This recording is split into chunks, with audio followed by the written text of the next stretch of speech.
Hi teachers, I'm Melanie. I've been a classroom teacher for more than 20 years. Welcome to my channel. Today's video, as we finish, we're the longest teaching year ever, thinking about summer, and I thought I'd make a quick video about some of the books I reread in the summertime to get myself fired back up for fall.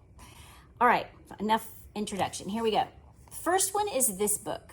Not incredibly popular, but so worth your time. It's a short little book. It's fantastic. It's by Judy Willis, who was a neurologist and then started a new career and became a teacher. And I do believe, I want to say maybe 6th or 7th grade, maybe even a middle school teacher.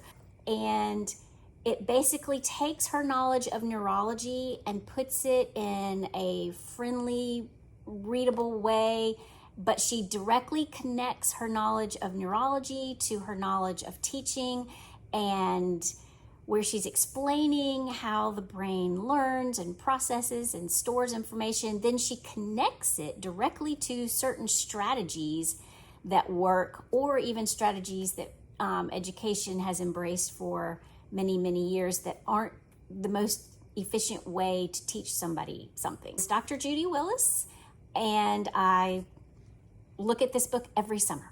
Now, I know you've probably seen this and heard of this before, Chart Sense. I get the one on literature. I do. I flip through this every summer because I'm thinking to myself, okay, are we making our literature as visible as possible?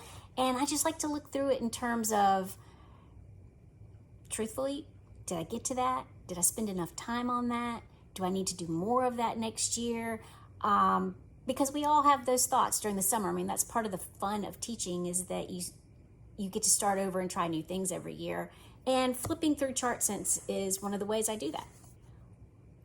We're about to get to the Holy Grail of teacher books, and for me, and that would be Donald Miller, The Book Whisperer, and then its companion book, Reading in the Wild. I have read these two books every summer for the past 3 or 4 years, not because I'm still trying to embrace what she's teaching, but because it's almost like a little pep rally for myself, to get myself all excited again for literature instruction, and how impactful that can be, and how important it is, and how it like little tentacles just spreads out to all the subjects.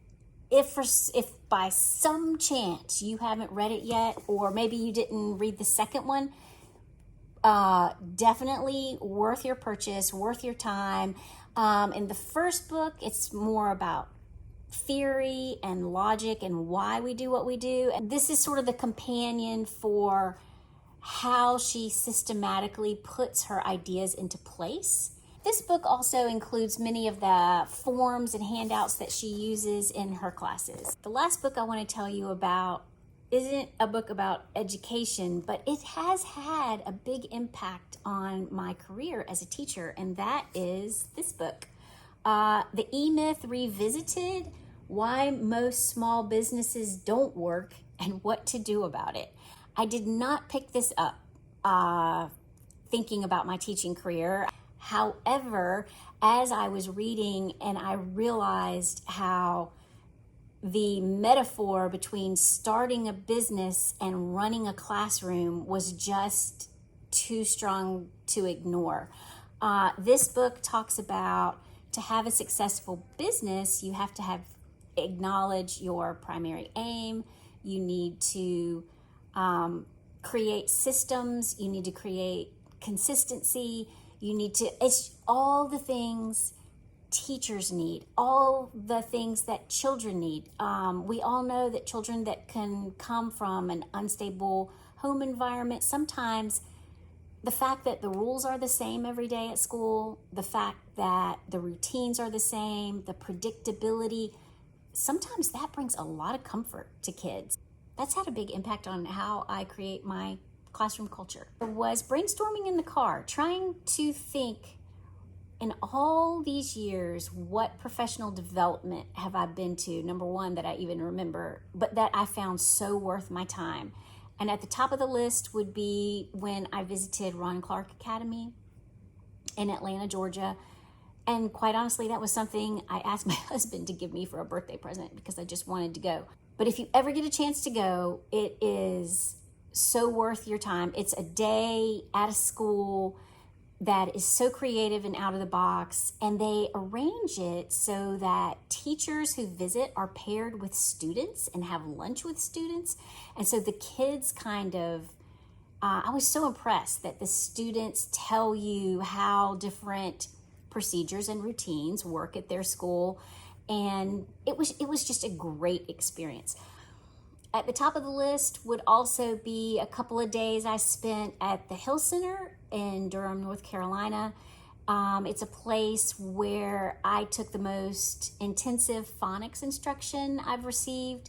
And I've done Orton Gillingham, but those teachers came to our school. So we were getting those super condensed version in a professional development format, which was great. And we learned a lot, but it felt so rushed. The Hill Center in Durham, North Carolina developed a system for teaching phonics based on Orton Gillingham, but you can do it in just a couple of days. So I spent a few days up there learning their method, and considering I went to college when everything was all about whole language, that was the best phonics instruction I've received as a teacher. I also did their Hill writing class. That was a good one too. But the Hill Read, whatever it's called, the reading class was great. Other professional development that was good. Okay, well, I guess I'm going to cut it there. So thanks for watching this video. Thanks for making it all the way to the end. Please make sure to subscribe and all that kind of good stuff, and I'll see you in the next video.